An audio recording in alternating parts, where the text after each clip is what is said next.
Hello, this is the Jurassic expert here, back with another video.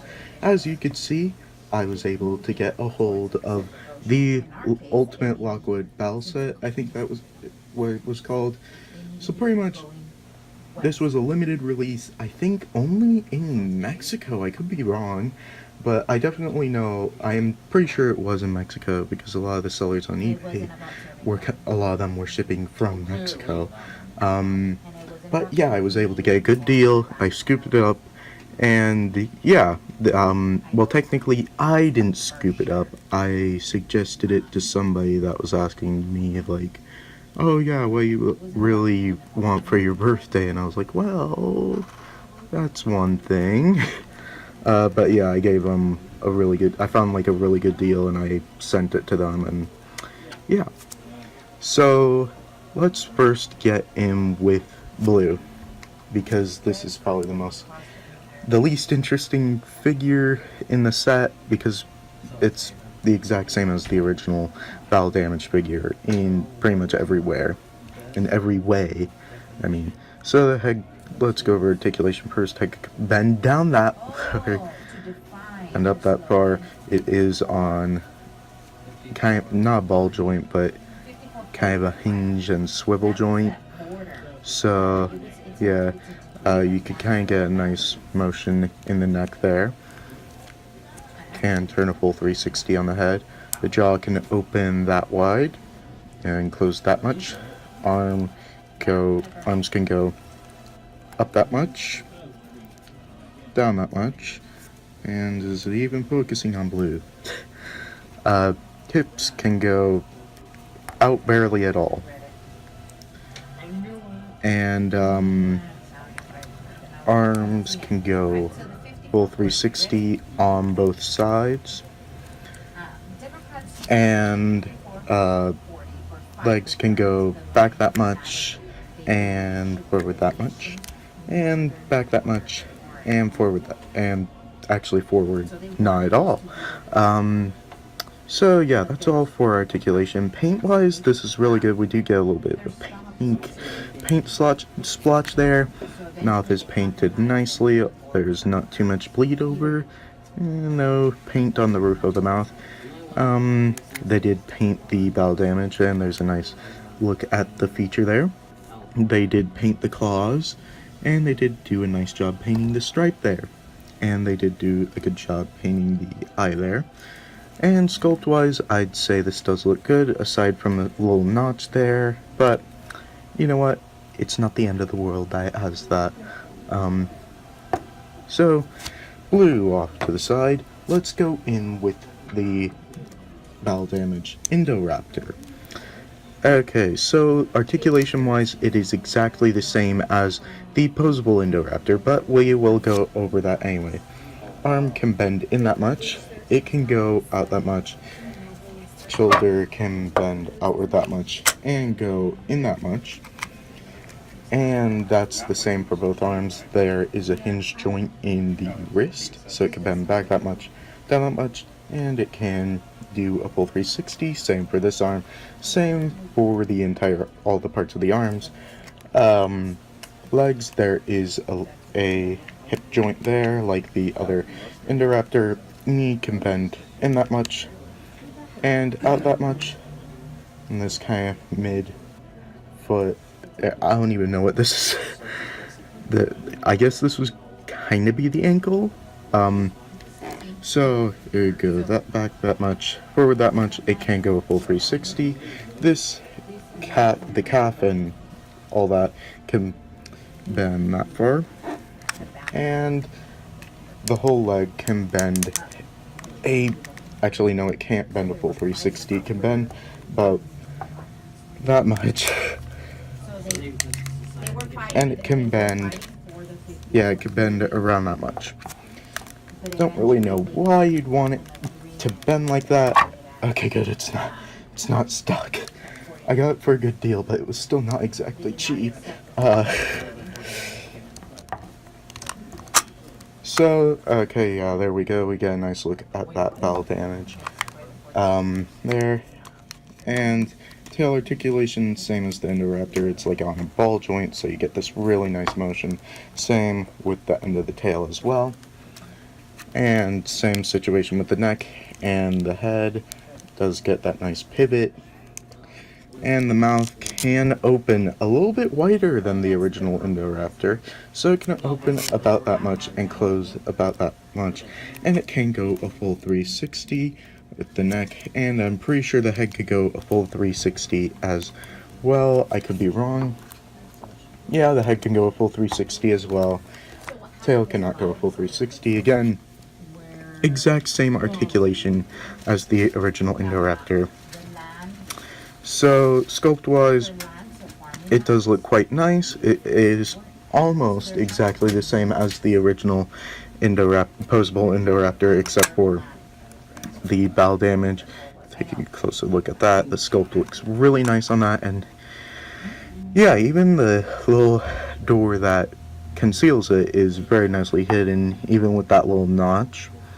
If they had it a little higher, it would be kind of cool. It would kind of look like it's one of the spikes along the back. So yeah, now going into paint. The eye is the same as the posable Indoraptor. It looks really nice. We do get, if my camera will focus on the eye instead of the background. There we go. So yeah, we get the dots there, and we get this signature golden stripe along the body of the Indoraptor on both sides. Mouth is painted, the teeth are painted nicely, there is no overbleed, and the mouth is painted nicely as well. But there is a little bit of paint there, but probably nothing a little bit of, I don't know, maybe a little bit of nail polish can fix. And yeah, it does kind of have this glittery sparkle stuff throughout the body. Interesting choice to mix in with the Indoraptor.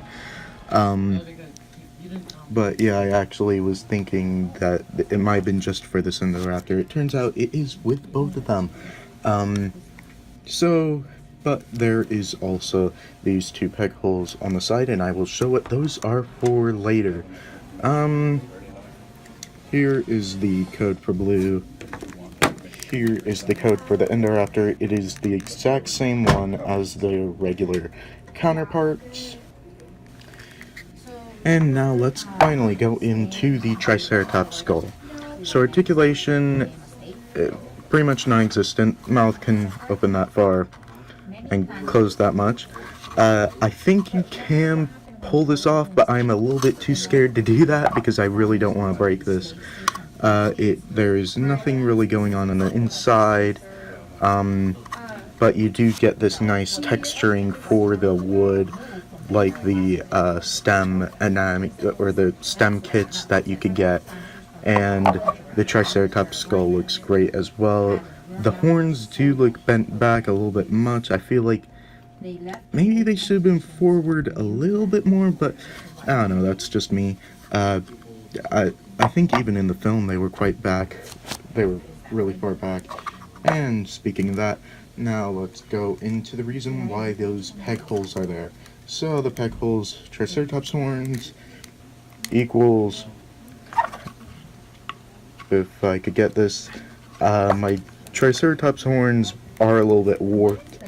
So yeah, those combined, oh, I just realized I have it the wrong way.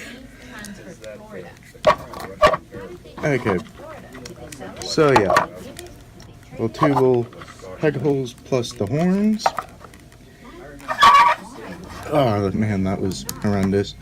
Equals a nice impaled Indoraptor. You can't get it 100% like the film.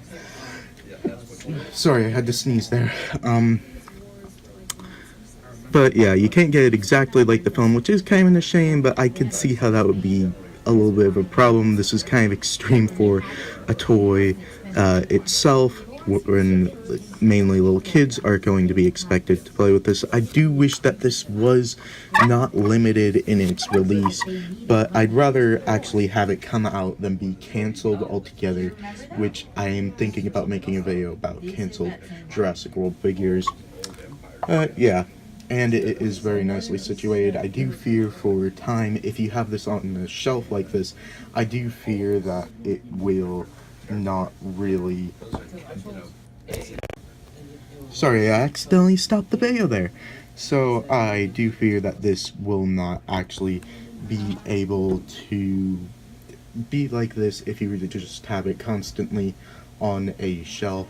I do think that the horns would get warped or even break because the Indoraptor's weight in comparison to it is a great difference. The Triceratops is very hollow and light, whereas the Indoraptor, it is like very kind of thick plastic. I mean, except for it is a little bit more hollow than the original, I think, just due to the fact that it has the bell damage feature. But I could be wrong about that. So yeah, let's go into size comparisons. So comparisons for the Indoraptor. Here we have the Lockwood Battle Owen, who just dropped the gun.